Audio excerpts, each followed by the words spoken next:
पत्रकार योग कल्याण समिति आप सभी पत्रकार साथियों की समस्याओं को लेकर दिन रात कार्यरत है। किसी समस्या के लिए पत्रकार योग कल्याण समिति को अवगत कराएं। संगठन हमेशा आपके सहयोग के लिए तत्पर है। नमस्कार, आप देख रहे हैं स्टार न्यूज प्लस। मैं हूं आपके साथ अमृता कंचन। आइए रुक करते हैं खबरों की ओर। तब तक बने रहे स्टार न्यूज प्लस पर मेरे साथ। कांग्रेस सांसद राहुल गांधी जल्द ही अपने अमेरिका दौरे पर रवाना होने वाले हैं। राहुल 8 से 10 सितंबर तक अमेरिका दौरे पर रहेंगे। ये जानकारी इंडियन ओवरसीज कांग्रेस के अध्यक्ष सैम पित्रोदा ने दी है। सैम पित्रोदा ने बताया कि राहुल गांधी 8 सितंबर को डैलस में रहेंगे, वहीं 9 और 10 सितंबर को वॉशिंगटन डीसी में रहेंगे। इन 3 दिनों में राहुल अमेरिका में भारतीय समुदाय के लोगों, छात्रों, शिक्षाविदों, व्यापारियों और मीडिया से मुलाकात करेंगे। पित्रोदा ने आगे बताया कि जब से राहुल गांधी लोकसभा में विपक्ष के नेता बने हैं, तब से उन्हें भारतीय प्रवासी राजनयिकों, शिक्षाविदों, व्यापारियों, नेताओं, अंतर्राष्ट्रीय मीडिया और कई लोगों की राहुल गांधी के साथ बातचीत कराने को लेकर अनुरोधों की बाढ़ सी आ गई है।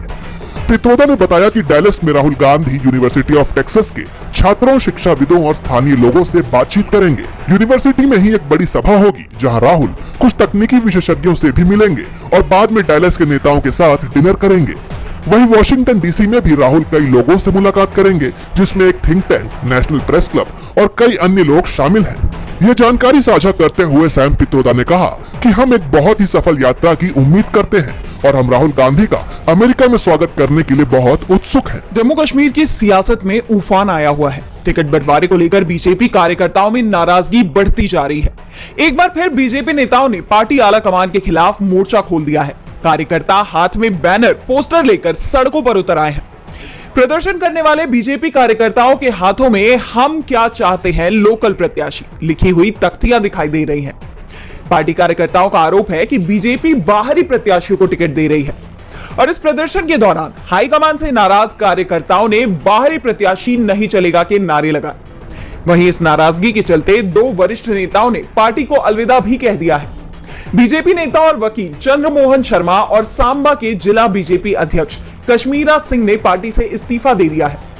दोनों ही नेता पार्टी के साथ लंबे वक्त से जुड़े हुए थे। मोहन शर्मा ने तो बीजेपी आला कमान को चेतावनी देते हुए कहा कि यहां डेरा डाले पार्टी नेताओं के लिए इस मामले में फैसला लेने का समय आ गया है। उन्होंने निर्दलीय चुनाव लड़ने की बात कही है।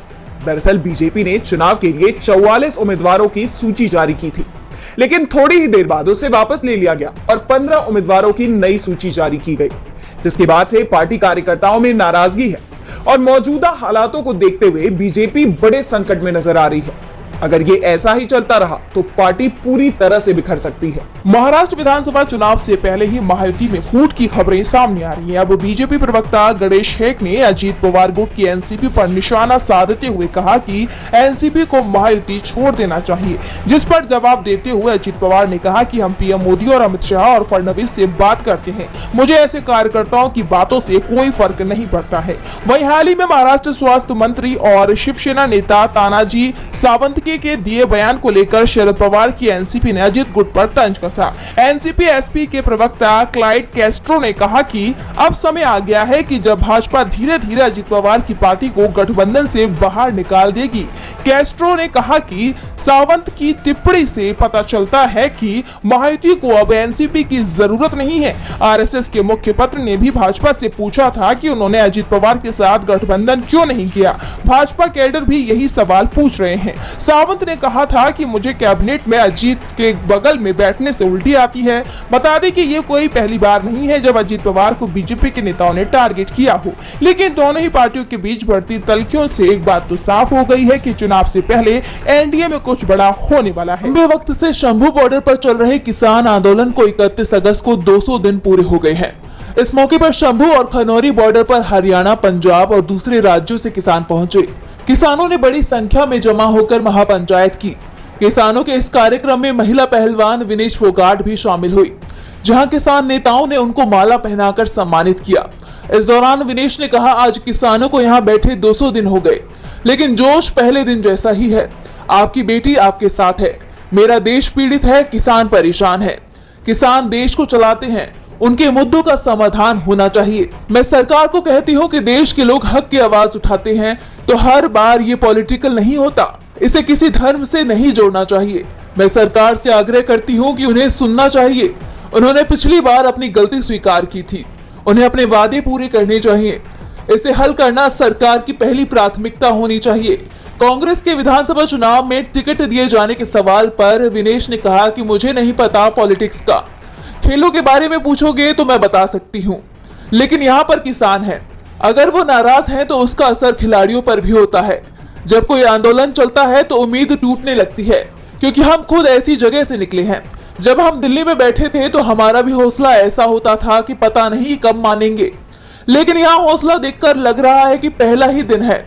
हाँ, अगर लोग इस तरह सड़कों पर बैठे रहेंगे तो देश आगे नहीं बढ़ेगा, जिसके बाद से मोदी सरकार दबाव में दिखाई दे रही है। विधानसभा में मुस्लिमों को शुक्रवार के दिन नमाज के लिए दिए जाने वाले 2 घंटे के ब्रेक को खत्म कर दिया गया। इसके बाद देश में सियासत तेज हो गई है और अब इस मामले में जहां विपक्ष असम के मुख्यमंत्री हिमंता बिस्वा पर सवाल उठा रहे हैं, तो वहीं अब एनडीए के सहयोगी दल जेडीयू नेता नीरज कुमार असम विधानसभा में जुम्मे की नमाज के लिए 2 घंटे का ब्रेक खत्म करने पर नाराजगी जता रहे हैं। पार्टी के नेता नीरज कुमार ने असम सरकार के फैसले को संविधान के मूल सिद्धांतों के खिलाफ बताया। जेडीयू नेता ने कहा कि हर धर्म को अपनी परंपराओं को संरक्षित करने का अधिकार है। मैं पूछना चाहता हूं कि आप जुम्मे की नमाज के ब्रेक को खत्म करके दावा करते हैं कि इससे कार्य कुशलता बढ़ेगी। क्या आप कामाख्या मंदिर में बलि प्रथा रोक सकते हैं? इस पर प्रतिबंध लगाकर देखिए कितना विरोध होगा। बता दें कि जेडीयू नेता यही नहीं रुके, उन्होंने असम के सीएम हिमंता को नसीहत तक दे दी कि वो धार्मिक प्रथाओं पर पाबंदी लगाने की जगह असम में गरीबी खत्म करने, बाढ़ की समस्या दूर करने, लोगों की जिंदगी बेहतर करने की बात करें। उधर आरजेडी नेता और बिहार के पूर्व उप मुख्यमंत्री तेजस्वी यादव ने कहा कि असम के मुख्यमंत्री सस्ती लोकप्रियता हासिल करने के लिए ऐसा करते हैं। भाजपा के लोगों ने नफरत फैलाने, मोदी शाह का ध्यान आकर्षण करने एवं समाज में ध्रुवीकरण करने के लिए मुसलमान भाइयों को सॉफ्ट टारगेट बना लिया है। कभी वक्फ बोर्ड का बिल आ जाता है तो कभी सीएए एनआरसी का बिल। ये लोग समाज में नफरत पैदा करना चाहते हैं। अदालतों के नेशनल कॉन्फ्रेंस में बार काउंसिल ऑफ इंडिया के अध्यक्ष कपिल सिब्बल ने जेल में बंद कैदियों को लेकर तीखा तंज कसा।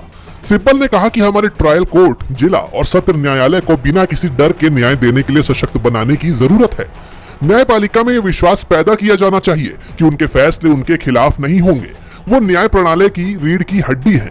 सिब्बल ने कहा कि सीजेआई कई मौकों पर कहते रहे हैं कि जमानत किसी कैदी का अधिकार है और जेल अपवाद, लेकिन कई मामलों में ऐसा होते हुए नहीं दिखता है।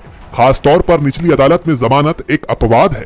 स्वतंत्रता एक संपन्न लोकतंत्र का मूलभूत आधार है। इसका गला दबाने का प्रयास हमारे लोकतंत्र पर प्रभाव डालता है।